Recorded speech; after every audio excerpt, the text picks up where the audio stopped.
ऐसे घर तुमको महावीर प्यारे, नम ऐसे घर तुमको महावीर प्यारे, नम ऐसे घर तुमको सिद्धार्थ दुलारे, नम ऐसे घर तुमको सिद्धार्थ दुलारे, नम ऐसे गाड़ी करे जो निकरता बंधाए, नम ऐसे करे जो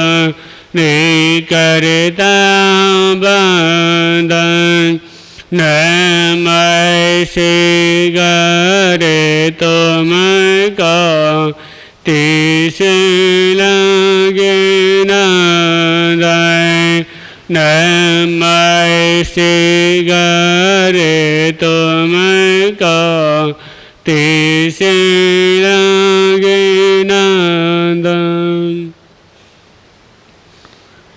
परम सेवाभावी दादा गुरुदेव श्री पेश्वर जी महाराज एवं परम पूज्य गुरुदेव के पावन चरण कलों में कोटि से वंदन अभिवंदन। उपस्थित धर्म बंधु,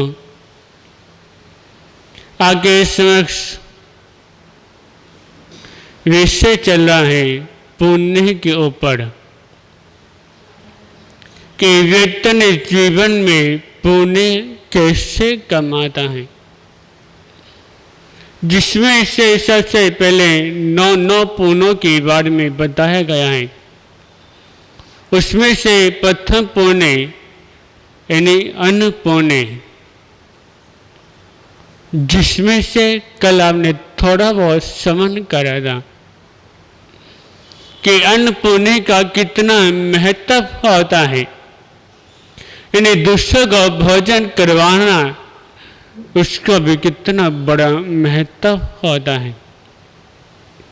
एक भूखे व्यक्ति को भोजन करवाना कितना पुण्य का कार्य होता है।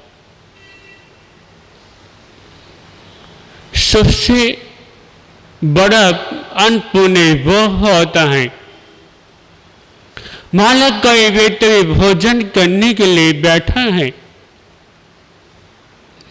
अब उसने भोजन करना शुरू नहीं करा, तुरंत अचानक से कोई भूखा व्यक्ति उसके द्वार पे आ गया और याचना करता है कि मैं काफी दिनों से भूखा हूं, क्या मुझे कुछ खाने के लिए मिल सकता है। और जो व्यक्ति अपने हिस्से का भोजन आने वाले दाता को दे देता है, इससे बड़ा अन्न पुण्य कोई भी नहीं होता। जो अपने मन से सोच के देता है कि एक टाइम मैंने अपना भोजन छोड़ दिया तो क्या हो गया, कम से कम ये इसका पेट तो भरना चाहिए।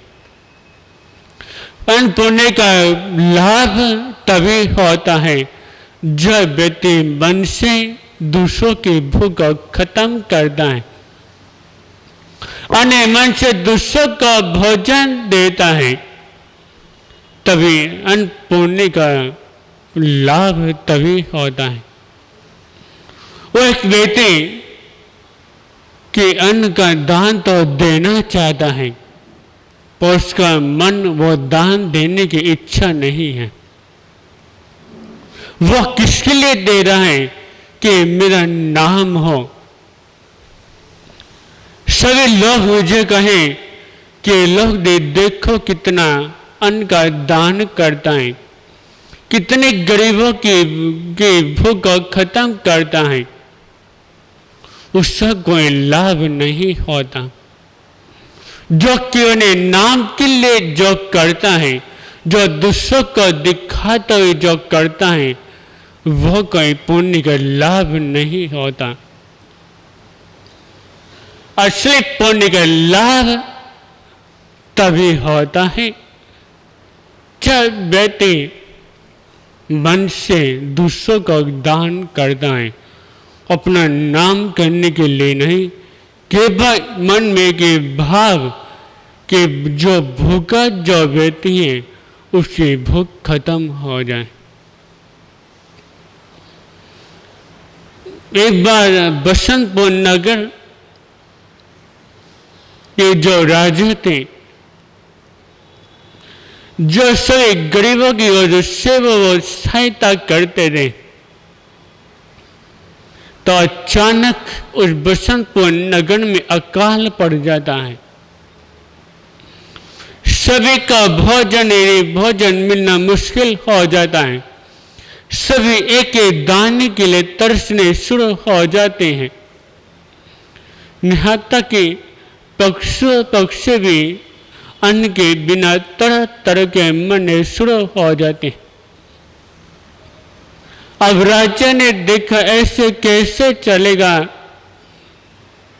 अन्न के बिना शरीर नहीं चलता। शरीर को चलाने के लिए अन्न की बहुत ज्यादा जरूरत होती है।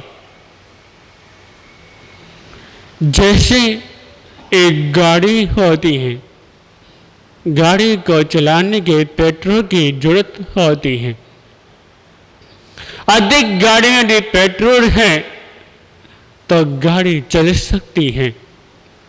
अधिक गाड़ी के अंदर पेट्रोल डीजल नहीं तो गाड़ी बिल्कुल भी नहीं चल सकती। तो वैसे ही एक मानव का भी शरीर होता है, वह तभी चलता है जब व्यक्ति भोजन या कुछ ग्रहण करता है।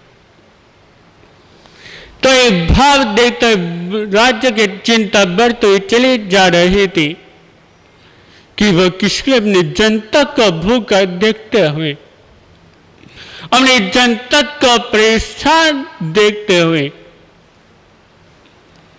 दिनों दिन चिंता बढ़ती चली जा रही थी। एक दिन एक गांव से एक किसान 500 गाड़ियां लेकर अनाज के भर के एक बने दूसरे गांव की तरफ जा रहा था।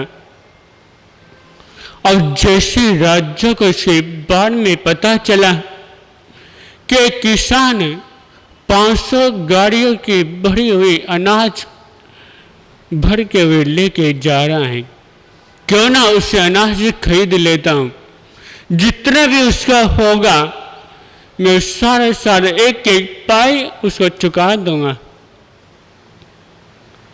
अब राजा ने तुरंत अपने सेवक को, उन्हें सेनापति को महापति के पास भेजा और राजा भी खुद भी राजा महापति के पास पहुंचते हैं और सारी स्थिति को बताते हैं। कहते तुम्हारे इसके अनाज की जितनी भी कीमत होगी मैं सारी कीमत में तुम्हें चुकाने के लिए तैयार हूं। बस मैंने जनता के लिए आपके पास जितनी भी गाड़ियां हैं सारी मुझे दे दे। इतना सुनते हैं वो किसान के मन में आया कि एक तो तरफ हर लोग आराम से भोजन खा के रह रहे हैं, वो एक तरफ एक राज्य की जनता जो भूख से तरफ रही है। अब मैं इसका लूंगा तो मेरा क्या लाभ। तो उस किसान ने कहा कि हे राजन, मैं इसका एक भी पैसा नहीं लूंगा। मैं आपको ये सारी गाड़ियां वैसे की वैसे दान देने लिए तैयार हूं। और किसान ने अपनी 500 की 500 गाड़ियां राज्यों को अर्पित कर देता है, उससे एक भी रुपया नहीं लेता। ये होता है सबसे बड़ा अन्न पुण्य, जो इतना बड़ा, इतनी सारी गाड़ियां लेकर और सारे एक एक रुपया नहीं लिया और सारे जनता को देकर सब उसको अर्पित कर दिया। इसलिए हमेशा हर व्यक्ति को अपना पहला पुण्य कौन सा अन्न पुण्य को लाभ उठाना चाहिए। इसलिए हमेशा मन में सोचें कि हमें भी अपने हाथों के द्वारा जो भूखा जो व्यक्ति है कि क्या भूख को खत्म करना है। इसलिए हमेशा अधिक पुण्य चाहते हो, क्या पुण्य का लाभ उठाएं तो पहला पुण्य पार रखें, वरना हमेशा क्या दिन दुखों भूखों की सहायता करें। आज तनाई ओम शांति।